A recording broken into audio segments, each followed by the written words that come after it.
श्री स्वामी समर्थ. ओम श्री कुलस्वामिनी देव्यै नमो नमः. आपल्या कुळाच्या कुलस्वामिनीचा मान सन्मान कसा केला जातो ते पहा. मान सन्मानला गेल्यावर काय काय केले पाहिजे, देवीला कोणते अलंकार अर्पण करावेत, त्यासाठी हा व्हिडिओ शेवटपर्यंत नक्की पहा. पण त्याआधी ओढ स्वामी सेवेची या यूट्यूब चॅनेलला सबस्क्राईब केला नसाल तर नक्की सबस्क्राईब करा. ग्रामदेवी म्हणजेच कुलदेवी असते का? कुलदेवी आणि ग्रामदेवी वेगवेगळ्या असून कुलस्वामिनीचा एक चतुरांश भाग म्हणजे ग्रामदेवी. आपण ज्या गावात राहतो त्या गावातील देवीला ग्रामदेवी म्हणतात. ग्रामदेवी आपली कुलस्वामिनी होत नसते. आधीच्या काळी शक्तिपीठे गावापासून लांब पडायची, म्हणून लोकांना येण्या जाण्यासाठी लोक आपल्या गावातील देवीला किंवा जवळपासच्या देवीला किंवा एखाद्या ठिकाणी प्रसिद्ध देवी असेल तर तिला कुलदेवी म्हणून मानत असत. त्यामुळे आपल्या घराण्याची जी काही मुख्य कुलदेवता कुलदेवी आहे त्यांचा विसर पडत गेला. परिणाम म्हणजे आपली आई सोडून मावशीला आई म्हटल्यासारखे झाल्यामुळे, तिचा मान सन्मान न केल्यामुळे आपली कुलदेवता आपल्या कुळावरती नाराज होते. कुलदेवीचा कोप आपल्या घराण्यावर होतो. अशा घराण्यातील लोकांना अनेक समस्यांना सामोरे जावे लागते. संपूर्ण कुटुंबाला त्याचे परिणाम भोगावे लागतात. तर ही कुलदेवता म्हणजे नक्की काय ते पहा. आपल्या घराची, आपल्या कुळाची आई म्हणजे कुलदेवता. आपल्या कुळाचा, आपल्या वंशाचा सांभाळ करणारी प्रत्येक घराण्याची देवता म्हणजे कुलदेवता. कितीही देवांची पूजा करा, कितीही सद्गुरूंची उपासना करा, पण आपल्या मुख्य कुलदेवाचे, कुलदेवीचे स्मरण नसेल, पूजा नसेल तर सर्व सेवा व्यर्थ ठरते. आपले कुलदेव, आपली कुलदेवी प्रसन्न असेल तर सर्व सेवा फळाला येतात. घरातील कुठल्याही मंगल कार्याची सुरुवात कुलदैवतांच्या पूजेने होत असते. डोक्यावरती कर्ज वाढत चालले आहे, घरात कटकटी, शांतता नाही, घरात पैसा न टिकणे, आलेला पैसा अनाथही व्यर्थ खर्च होणे, अन्नधान्याची कमतरता, काही कारण नसताना सर्व काही रिपोर्ट नॉर्मल असतानाही सारखे आजारपण येणे, घरातील मंगल कार्य अडलेली असणे, विवाह, नोकरी, संपत्ती, कुटुंब सौख्य, आपली काहीच चूक नसताना प्रारब्ध वश होऊन त्रास होणे, सारखे अपयश येणे, प्रतिष्ठा, ऐश्वर यांपासून वंचित राहणे, घरावरती जर एखादा तंत्र प्रयोग करणी केली असेल तर त्याचे भयंकर परिणाम होणे, ह्या सर्व समस्या कुलदेवीचा विसर पडल्यामुळे आपल्याला आपल्या संसारामध्ये येत असतात. तर ह्या कुलदेवीच्या मानसन्मानाला कोणते साहित्य लागते ते पहा. कुलदेवीच्या मानसन्मानाला जाताना 11 अलंकार वाहून तिचा मानसन्मान करावा. तर हे 11 अलंकार का अर्पण करावेत, त्याचे कारण म्हणजे घरातील स्त्रियांना काही कारणाने अडचणी, समस्या उद्भवल्यास देवीला नवस बोलण्याची सवय असते. नवस पूर्ण झाल्या नंतर मात्र त्यांना केलेल्या नवसाचा विसर पडतो. काय नवस केला हेही लक्षात राहत नाही. कालांतराने विविध समस्या निर्माण होतात. म्हणून 11 अलंकार कुलदेवतेस व्हावेत. त्यात न फेडलेल्या नवसाची आपल्या पूर्तता होत असते. तर हे मानसन्मानाचे 11 अलंकार पुढील प्रमाणे आहेत. पहिला अलंकार म्हणजे हिरव्या रंगाची 9वारी साडी. कोणत्याही देवीला साडी अर्पण करताना 9वारी हिरव्या रंगाची साडी अर्पण करावी. त्याचबरोबर एक चोळीचा खण घ्यावा. देवीला अर्पण करण्यासाठी हिरव्या 11 बांगड्या घ्याव्यात.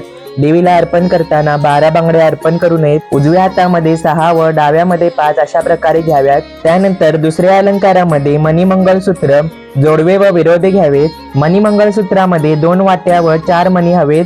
मंगळसूत्रामध्ये काळे मणी हवेत. शक्यतो सोन्याचे असावे, नसेल तर 1 ग्रॅमचे वापरू शकता किंवा बाजारात जे खोटे मिळते ते वापरले तरी चालते. जोडवे हे 2 पिळ्याचे असतात, ते अंगठ्याच्या शेजारच्या बोटात घालतात. तर विरोधे हे एकाच पिळ्याचे असतात, ते करंगळीच्या शेजारी बोटात घालतात. हे तुम्ही चांदीचे किंवा बाजारात मिळतात ते वापरू शकता. त्याचबरोबर उपलब्ध झाल्यास पैंजण, नथ, कानातले अलंकार अर्पण करावेत. तिसरा अलंकार म्हणजे हळदी कुंकू. हळदी कुंकू प्रत्येकी 125 ग्रॅम घ्यावे. किमान 50-50 ग्रॅम तरी देवीला अर्पण करावे. चौथा अलंकार म्हणजे गुलाल आणि शेंदूर. अष्टगंध म्हणजे शेंदूर नव्हे. हे प्रत्येकी 125 ग्रॅम घ्यावे किंवा निदान 50 ग्रॅम तरी घ्यावे. पाचवा अलंकार म्हणजे खेळणा आणि पाळणा. खेळणा पाळणा लाकडी किंवा चांदीचा घ्यावा. मिळत नसेल तर मेटलचाही वापरू शकता. देवांना अर्पण करण्याचा छोटा पाळणा असतो तो वापरावा. खेळण्यामध्ये बाळांच्या हातातील छोटे खेळणे घ्यावे. आपल्या घरात संतती वृद्धी व्हावी म्हणून कुलदेवतेला खेळणा व पाळणा वाहतात. त्यानंतर 6वा अलंकार आहे हिरवा खण व ओटीचे साहित्य. खणाचा कोण तयार करावा. त्यामध्ये थोडेसे गहू, 2 विड्याची पाने, 1 सुपारी, हळकुंड, बदाम, खारीक, नारळ व यथाशक्ती दक्षिणा कोणाच्या आतमध्ये ठेवावा. त्यामध्ये हळदी कुंकवाच्या पुड्याही ठेवाव्यात. 7वा अलंकार आहे हार व वेणी. यामध्ये फुलांचे हार किंवा वेणी घेऊ शकता. 8वा अलंकार आहे पंचखाद्य. पंचखाद्यामध्ये खारीक, सुके खोबरे, खडीसाखर, खसखस, खवा किंवा किसमिस म्हणजे मनुके घेऊ शकता. हे पंचखाद्य प्रत्येकी 50 ग्रॅम घ्यावे.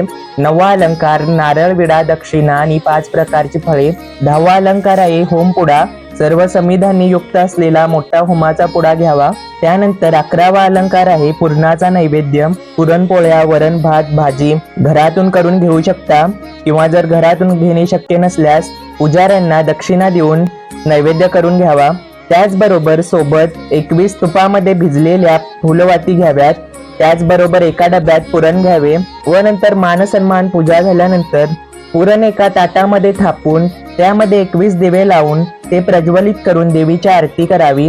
तसेच नंतर पूजेसाठी हळदी कुंकू, अष्टगंध, अक्षता, फुले, धूप, दीप, कलश तसेच एक ताम्हण सोबत ठेवावे. देव पुसण्यासाठी व हात पुसण्यासाठी 2 रुमाल घ्यावेत. सोबत एका तांदळाच्या डब्यामध्ये कुलदेवीचा टाक किंवा मूर्ती देवभेट करण्यासाठी सोबत न्यावी. नित्यसेवा आणि दुर्गा सप्तशती हे 2 ग्रंथ घ्यावेत. जप करण्यासाठी जपमाळ घ्यावी. देवीच्या मूळ शक्तीपीठावर आई भगवती कुलदेवीला अभिषेक करावा. तिथे गेल्यानंतर हे सर्व अलंकार एका ताटामध्ये घ्यावेत. मान सन्मान पूजा आटोपल्यानंतर मंदिराच्या परिसरात बसून दुर्गा सप्तशतीचा एक पाठ करावा.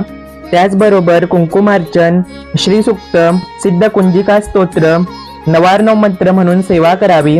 दुर्गा सप्तशती वाचायला वेळ नसेल किंवा जमत नसेल तर सिद्ध कुंजिका स्तोत्र 16 वेळा वाचून सेवा रुजू करावी.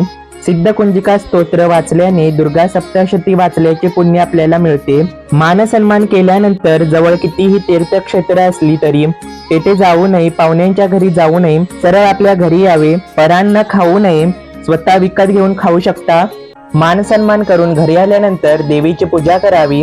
एखाद्या मंगळवारी किंवा शुक्रवारी 5 सुहासिनी स्त्रियांना बोलावून त्यांची खण आणि नारळाने ओटी भरून त्यांना जेवू घालावे. एवढे करणे जमत नसेल तर एक कुमारिका आणि एक सुहासिन स्त्रीला जेवू घालून ओटी भरावी. ज्यांच्या घरी देवीची परडी असेल त्यांनी देवीच्या परड्या भराव्यात. गावातील गावदेवी, ग्रामदेवता, इष्टदेवता, स्थापित देवता या कुलदेवी होत नाहीत. फक्त महाराष्ट्रात 3.5 शक्तीपीठातील देवीच आपली कुलदेवता असते. त्यामध्ये माहूरची रेणुका माता, तुळजापूरची तुळजाभवानी माता, कोल्हापूरची महालक्ष्मी माता आणि वणीची सप्तशृंगी माता या 3.5 शक्तीपीठांमधीलच आपले कुलस्वामिनी असते. प्रत्येकाच्या घरी कुलस्वामिनीची मूर्ती किंवा टाक असावा. जर मूर्ती टाक घेणे शक्य नसेल तर निदान फोटो तरी असावा. रोज घरामध्ये कुलदेवीची पूजा, नामस्मरण झाली पाहिजे.